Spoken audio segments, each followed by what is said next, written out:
এটা কি বলো তো? তোমার হাতে এটা কি আছে আমি কি করে জানবো? এটা একটা লাভ লেটার। এটা কোথায় পেলে তুমি? তোমার বইয়ের ভিতর আলমারির তলায় লুকানো ছিল। ওটা আমায় দিয়ে দাও। হুম, 10,000 টাকা দাও, তারপরে ছাড়বো। এটা ঢের বাড়াবাড়ি হয়ে গেছে। ঠিক আছে, এটা আমি বাবার হাতে দিয়ে দিচ্ছি। শোনো শোনো শোনো, ঠিক আছে, বলো।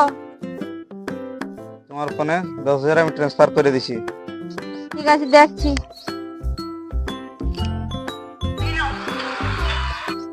হ্যাঁ, এসেছে। ঠিক আছে, এ নাও। হ্যাঁ হ্যাঁ, যা করেছি বেশ করেছি।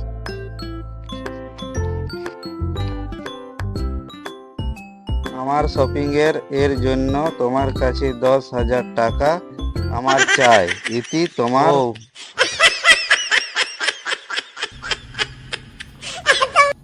পয়সা নিয়ে গেল, দাঁড়াও মজা দেখাচ্ছি।